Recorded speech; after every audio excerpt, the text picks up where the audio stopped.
দেখি কোথায় ওল আছে, আজকে ওল কাটবো, ওল তুলে রান্না করবো মাছ দিয়ে, জ্যান্ত মাছ দিয়ে।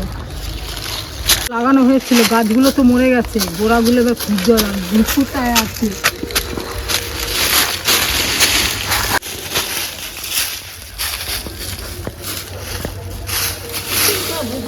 পেয়ে গেছি একটা, এই গাছটাই তুলি, দেখি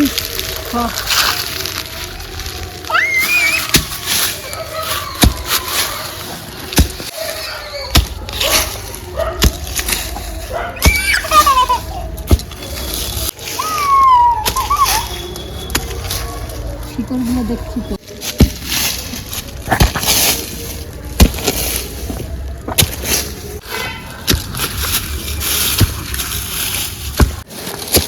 বেশি বড় হয়নি, যাই হোক যা হয়েছে তাই। কি করছিস?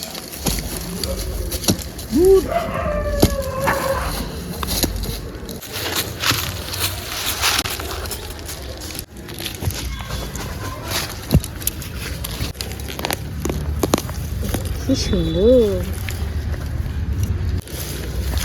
দেখো ছোট হয়েছে ওলটা। যাই হোক ছোটটাই আমি রান্না করবো আজকে।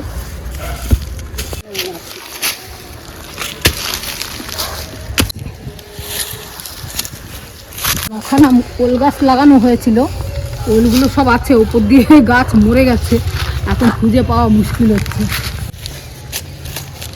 হ্যাঁ এটা বড়।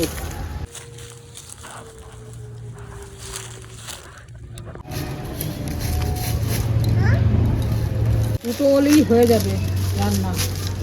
যাই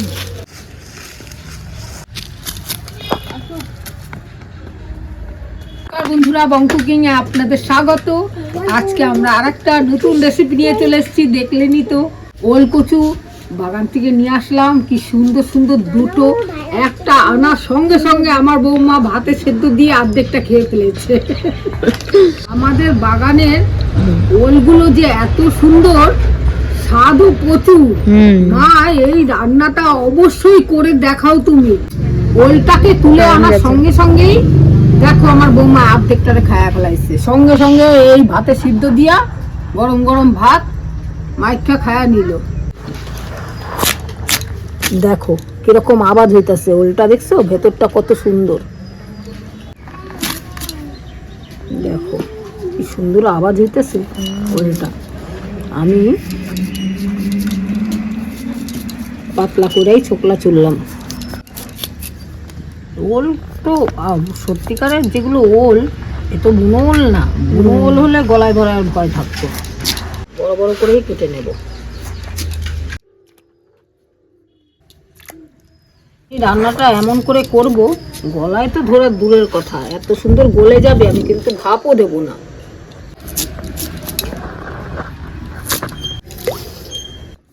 লাউ গাছ লাগিয়েছে, লাউ গাছটা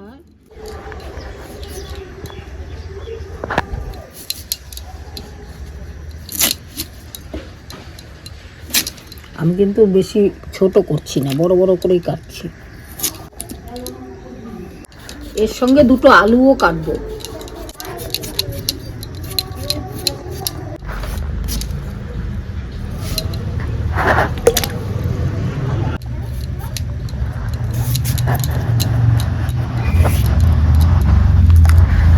লবণ হলুদ দিয়ে মাছটারে মাইখা লই।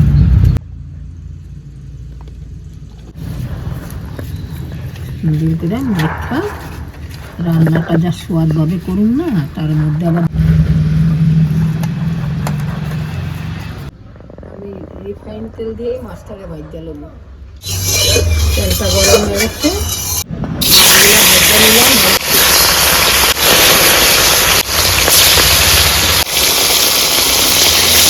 ওল কচু কীভাবে চিনবে ভালো, ওল কচুর মানে ওলের যে গায়ের রঙটা, এই দেখো ওপরের রঙটা একটা সোনালি কালার আছে। এই সোনালি কালারটা দেখেই বোঝা যাবে যে ওল কচুটা ভালো হবে, খুব ভালো। আর ভেতরেও দেখো কালারটা পুরো তামার গায়ে, মানে সোনালি কালারের। ভাজা হয়ে গেল, সব কটা মাছ ভাজা হয়ে গেল। বড়িগুলো ভেজে নিচ্ছি।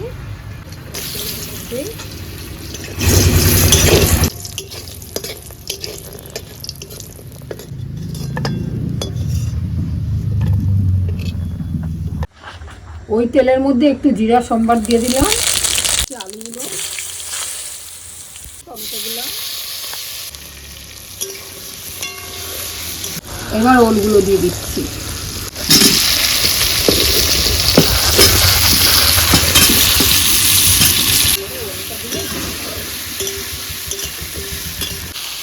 পরিমাণ মতন লবণ দিয়ে দিলাম, লবণটা একটু দিয়ে ভালো করে কষিয়ে নিই।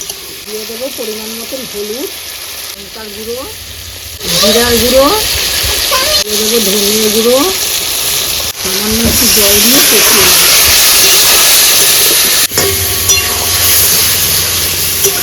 ফেলে রাখা কাঁচা লঙ্কাগুলোও দিয়ে দিচ্ছি।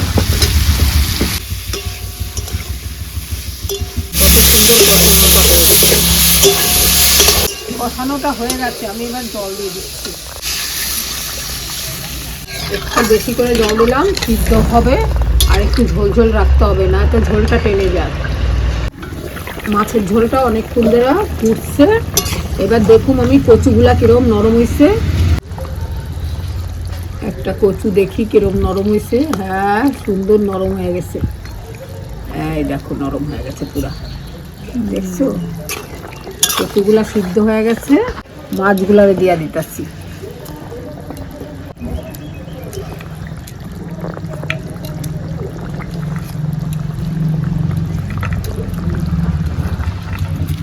উপর দিয়ে দেবো বড়িগুলারেও। মাছ আর বড়িটা দিয়ে আমি একটু ঢাইকা দিই। দেখো কত সুন্দর কালারটা আসছে আর গন্ধটাও খুব সুন্দর বেরিয়েছে। আমি এখন দিয়ে দেবো ধনেপাতা, দিয়ে দিচ্ছি। আমি কাঁচা লঙ্কা দিয়ে আচারের তেলটা যে বানিয়েছিলাম সেখান থেকে 1 চামচ দিয়ে দিচ্ছি মশলা সমেত।